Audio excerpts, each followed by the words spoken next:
ubuzima ni nk'urusobe rw'amahirwe, ubushake n'icyerekezo, kandi bamwe mu bantu bake ku isi babayeho batuma twizera ko inzozi zishobora kuba impamo. Umukinnyi wa filime Leonardo DiCaprio ni umwe muri abo.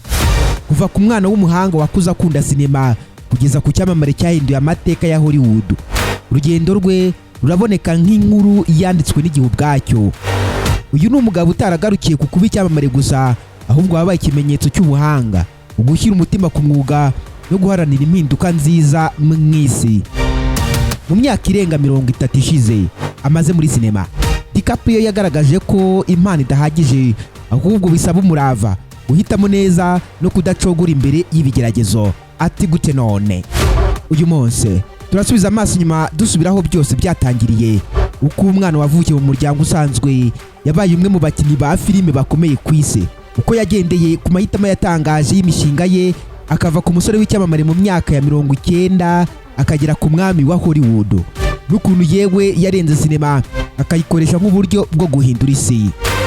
Nimwicare neza rero, kuko ugiye kwinjira mu rugendo rw'igitangaza, aho inkuru y'umuntu umwe yanditswe mu mateka ya sinema ku buryo budasanzwe.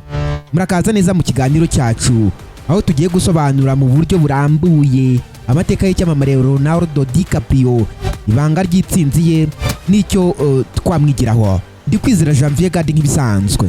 Uhaye ikaze nanone kuri Kwizera Rwanda Official. Turatangiye. Leonardo Wilhelm DiCaprio yavukiye Los Angeles muri leta ya California ku itariki ya 11 Ugushyingo 1974. Ababyeyi be George DiCaprio, Marilyn Indenbarken, bari abantu bakundaga ubuhanzi. Se yari umwanditsi w'ibitabo bikoranye ubuhanga, icyo twita comic books, naho nyina yari umunyamabanga. Nubwo ababyeyi be batandukanye akiri muto, Leonardo DiCaprio yakuriye hafi ya nyina, ari nawe wamushyigikiye mu rugendo rwe rwa sinema. Akiri umwana muto ariko, Leonardo DiCaprio yagaragazaga impano idasanzwe mu gukina no kwigana abantu.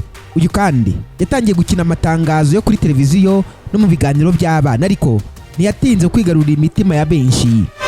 Mu mwaka w'1991 yahawe uruhare rwa mbere muri filimi y'uruhererekane yitwa Growing Pains. Ibi byamuhaye amahirwe yo gukomeza urugendo rwe mu gukina filime. Naho mu mwaka w'1993 yagaragaye muri filimi yitwa This Boy's Life, aho yakinanaga n'umukinnyi w'inararibonye Robert De Niro. Iyi ni filimi yamuhaye amahirwe yo kugaragaza impano yikomeye, by'umwihariko uburyo ashobora gukina neza imyanya isaba imbaraga z'amarangamutima.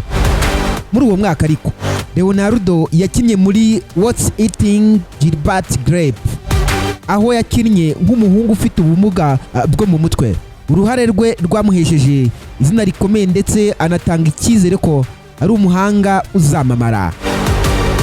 Mu myaka yakurikiyeho, Leonardo DiCaprio yakinnye muri filimi nyinshi zatumye arushaho kumenyekana. Naho mu mwaka w'1996 yakinnye muri Romeo and Juliet, filimi ishingiye ku nkuru yanditswe na William Shakespeare. Iyi filimi yamuhesheje igikundiro gikomeye mu rubyiruko, ariko icyatumye abicyamamare ku rwego mpuzamahanga ni filimi yiswe TITANiC yo mu mwaka w'1997. Muri TITANiC rero, Leonardo DiCaprio yakinnye yitwa Jack Dawson, umusore w'umukene wahuye n'umukobwa witwa Rose. Aba kandi baba bahuriye ku bwato bwari bugezweho icyo gihe. Iyi filime yarakuzwe cyane ku isi yose. Ibimwe muri filimi zacuruza amafaranga menshi mu mateka ya sinema. Nyuma y'iyo filime, Leonardo yabaye icyamamare ku rwego mpuzamahanga, abumwe mu bakinnyi ba filimi bakundwa cyane. Nyamara rero, nyuma ya TITANiC, Leonardo DiCaprio yifuje gukina filimi zifite ubutumwa bukomeye kandi zitanga umwihariko w'ubutumwa koko. Yakoranye n'abayobozi bakomeye ba filimi nka Martin Scorsese, Christopher Nolan na Quentin Tarantino. Mu myaka yakurikiyeho, yakinnye muri filimi nka The Beach yo muri 2000, Gangs of New York ya 2002, Catch Me If You Can ya 2002, The Aviator ya 2004 na Departed ya 2006. Uyu kandi yakomeje gukora ibihangano bikomeye harimo Shutter Island ya 2010, Inception 2010, Django Unchained 2012, The Wolf of Wall Street ya 2013, The Revenant ya 2015. Mu mwaka wa 2016, nyuma y'imyaka myinshi abenshi bavuga ko akwiriye igihembo cya Oscar, Leonardo DiCaprio yahawe igihembo cy'umukinnyi mwiza w'umwaka kubera filimi The Revenant. Ibi byari itsinzi ikomeye ku buzima bwe bwa sinema. Nyuma yaho yakomeje gukina filimi zikomeye nka Once Upon a Time in Hollywood ya 2019 hamwe na Brad Pitt ndetse na Don't Look Up 2021, filimi ifite ubutumwa bwihariye ku mihindagurikire y'ikirere. Leonardo si umuhanga gusa muri sinema, ahubwo ni n'umwe mu bantu bashishikajwe n'ibikorwa byo kurengera ibidukikije. Yashinze Leonardo DiCaprio Foundation, umuryango ugamije kurengera isi, kurwanya ihindagurika ry'ikirere no kurinda amoko y'inyamaswa ari mu kaga. Leonardo DiCaprio rero ni umwe mu bakinnyi ba filimi ibihe byose ufite impano idasanzwe n'ubushake bwo gukora ibihangano byimbitse. Uhereye ku myaka ye ya mbere mu ruganda rwa sinema kugeza uyu munsi wa none, yakomeje kuba icyitegererezo ku bandi bakinnyi ndetse no ku bakunzi ba filime. Uretse kuba umuhanzi ukomeye, ibikorwa bye byo kurengera isi nabyo bimugira umuntu w'ikirenga mu mateka yese. Leonardo DiCaprio rero yisanze muri sinema ahanini kubera impano idasanzwe, ubwitange n'inkunga y'umuryango we, cyane cyane nyina. Dore inzira yanyuzemo kugira ngo yinjire mu ruganda rwa sinema. Akiri umwana, Leonardo yari umuhanga cyane kandi yakundaga kwigana abantu no gukina. Yatangiye kwerekana impano ye akiri muto cyane, ndetse nyina akabona ko afite ubushobozi bwo kuba umuhanzi. Mu myaka y'1980, Leonardo yatangiye gukina mu matangazo ya televiziyo no mu biganiro by'abana. Rimwe mu irushanwa rya mbere yitabiriye ryari Rompa Room, ariko yaratsinzwe icyo gihe kuko byagaragaraga ko ari gukina nabi. Nyamara rero nyuma yaho yagaragaye mu matangazo ya Matchbox Cars no mu biganiro nka The New Lacy na Lucienne. Ibi byamufashije kumenyekana mu bakora filimi no kubona amahirwe menshi. Ubwo yari afite imyaka 14, Leonardo DiCaprio yahuye n'abajyanama batandukanye bamufashije kubona amahirwe menshi. Yaje kubona agent cyangwa se umujyanama we mu bya sinema wamufashije gukina mu biganiro nka Parenthood yo mu mwaka w'1990 na Growing Pains mu mwaka wa 1991. Filimi ye ya mbere ikomeye yabaye This Boy's Life yo mu mwaka wa 1993, aho yakinanaga na Robert De Niro. Kubera ubuhanga bwe, De Niro ubwe yamuhisemo mu bahatanira uruhare. Ibi byabaye intambwe ikomeye kuko byamuhaye izina rikomeye muri Hollywood. Naho mu mwaka wa 1993 yakinnye muri What's Eating Gilbert Grape, aho yakinnye ari umusore ufite ubumuga bwo mu mutwe. Uru ruhare rwe rwamuhesheje ishimwe rikomeye ndetse anahabwa amahirwe yo gutoranwa muri filimi nyinshi zikomeye. Nyuma yo gukina filimi nyinshi zashimishije abantu, Leonardo DiCaprio yabaye icyamamare ku rwego rw'isi kubera TITANiC yo mu mwaka w'1997. Uruhare rwe nka Jack Dawson rwamugize umwe mu bakinnyi ba filimi bakunzwe cyane, ndetse bituma bumwe mu bakinnyi ba filimi bakomeye muri Hollywood. Leonardo DiCaprio yisanze muri sinema kubera rero impano ye, ubwitange no kugira umuryango wamushyigikiye. Yatangiye ari umwana, anyura mu matangazo ya televiziyo, agira mu biganiro by'uruhererekane, hanyuma aza kubona amahirwe yo gukina muri filimi zikomeye. Kuri ubu ari mu bakinnyi ba filimi b'ibihe byose kubera imbaraga yashyize mu mwuga we. Twihuse rero nimunyemere turebere hamwe amateka arambuye ya filimi TITANiC n'uruhare rwa Leonardo DiCaprio muri iyi filime. Ati gute none? Filimi TITANiC cyangwa se TITANiC yasohotse ku itariki ya 19 Ukuboza 1997. Iyi filime yasohotse iyobowe na James Cameron. Iyi filime ni imwe mu zagize akamaro gakomeye mu mateka ya sinema, haba mu buryo bw'amateka igarukaho no mu buryo bwa tekinike yakoreshejwemo. Filimi TITANiC yashingiye ku nkuru y'ukuri y'ubwato RMS Titanic bwatangiye urugendo bwerekeza New York buturutse i Southampton mu Bwongereza, ariko bukaza gukorera impanuka mu nyanja ku itariki ya 15 Mata 1912 nyuma yo kugonga urubura cyangwa se iceberg mu nyanja ya Atlantique. Muri iyi mpanuka abantu barenga 1500 barapfuye, bikaba bimwe mu byago bikomeye byabaye mu nyanja mu mateka y'isi. James Cameron yahisemo gukoresha iyi nkuru y'ukuri, ariko yongeramo inkuru y'urukundo rw'abakundana babiri baturuka mu byiciro bitandukanye by'imibereho, Jack Dawson na Rose. Leonardo DiCaprio rero yakinnye ari Jack Dawson, umusore w'umukene w'umunyabugeni wari utuye mu Burayi. Jack yari umuntu w'inshuti uzi gutebya kandi urangwa n'imitekerereze ifungutse. Mu nkuru rero Jack yatsindiye itike yo kujya muri TITANiC mu mukino w'amakarita.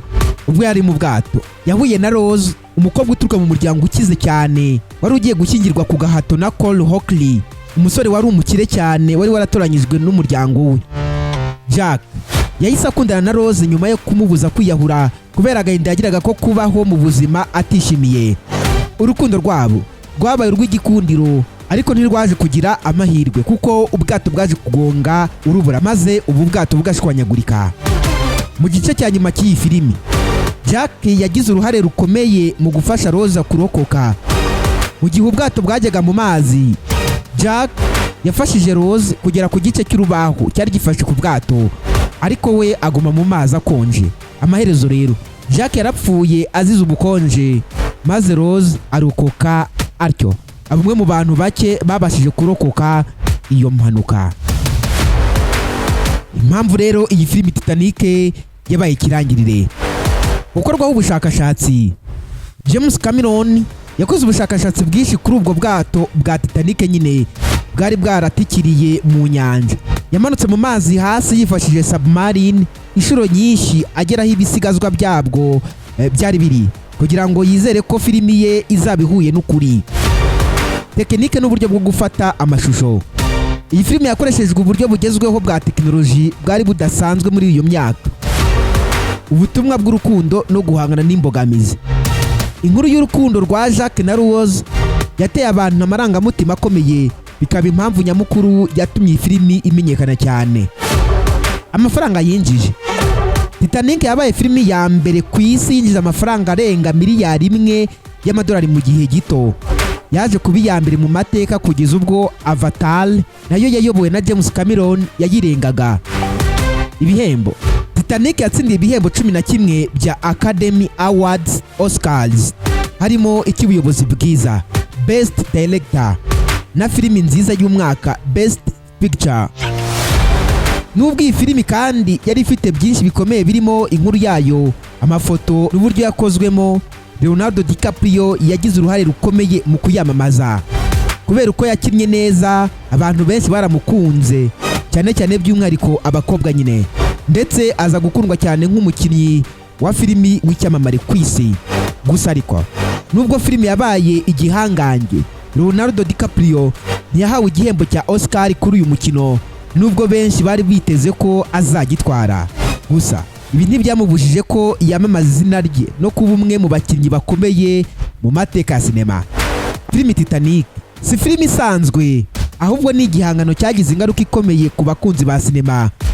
Leonardo DiCaprio binyuze mu ruhare rwe nka Jack Dawson yagize uruhare mu gukomeza isura y'iyi filimi, atuma abantu bayikunda kurushaho. Nyamara rero nubwo iyi filimi yarangiye Jack apfuye, ubuhanga bwa DiCaprio n'amarangamutima yagaragaje byatumye abantu benshi bagira agahinda, bikomeza gutuma TITANiC iguma mu mateka ya sinema nk'imwe mu za mbere zakunzwe cyane ku isi. Twihuse rero nimunyemere turebere hamwe inzitizi Leonardo DiCaprio yahuye nazo mu rugendo rwe rwa sinema. Ati nubwo Leonardo DiCaprio ari umwe mu bakinnyi ba filimi bakomeye ku isi, urugendo rwe rwa sinema ntirwigeze rumubera urugendo rworoshye, kuko yahuye n'imbogamizi zitandukanye zirimo izijyanye no kubura amahirwe, ibitekerezo by'abantu ku mwuga we no kutemererwa ibihembo bikomeye igihe kinini. Mu ntangiriro y'urugendo rwe, Leonardo DiCaprio yagize ibibazo byo kubura amahirwe yo gukina mu biganiro bya televiziyo no muri filimi. Yakundaga kujya mu igeragezwa ry'abakinnyi audition akenshi, ariko ntibamuhitemo. Hari n'igihe bamugiriye inama yo guhindura izina rye bakamwita Lenny Williams kugira ngo abona amahirwe menshi muri Hollywood kuko izina rye ryari rifitanye isano n'abakomoka mu Butaliyani. Yanze kubikora agumana izina rye bwite. Nyamara rero nyuma ya TITANiC mu mwaka w'1997 Leonardo DiCaprio yabaye icyamamare ku rwego rw'isi, ariko byanateye ikibazo gikomeye. Hari bamwe bamufataga nk'umukinnyi wa filimi ugira igikundi ariko udafite ubuhanga buhagije. Abasesenguzi ba sinema bamwe bamubonaga nk'umukinnyi w'abakobwa gusa, ngaho bakundaga isura ye kurusha uko bashingira ku mpano ye. Mu rwego rwo kwikuraho iyo shusho rero yahisemo gukina filimi zifite uburemere n'ubutumwa bukomeye nka The Beach ya 2000, Gangs of New York ya 2002 na The Aviator ya 2004 kugira ngo agaragaze ko ari umukinnyi wa filime ukomeye nyine. Nubwo rwose Leonardo DiCaprio yahuye n'inzitizi nyinshi mu rugendo rwe rwa sinema, ntiyigeze acika intege. Yahanganye n'ibihe bikomeye birimo gutangira sinema adafite amahirwe menshi, kwitwa umukinnyi wa filime ugira igikundiro kurusha ubuhanga, no kutemererwa Oscar igihe kinini. Nyuma yo kwihangana no gukora cyane, yaje kugera ku rwego rwo hejuru muri Hollywood, abumwe mu bakinnyi ba filime ibi bihe byose. Ni nuko ishoje mutama. Ndi Kwizera Janvier kandi nk'ibisanzwe uramutse ufite igitekerezo, inyunganizi mu biganiro dukora, nukuri kw'Imana amarembo aruguruye. Hano rero nk'ibisanzwe turi kuri Kwizera Rwanda Official. Tumbifuriza ni ibihe byiza kandi Imana ibarinde, ndabakunda cyane. Ciao ciao.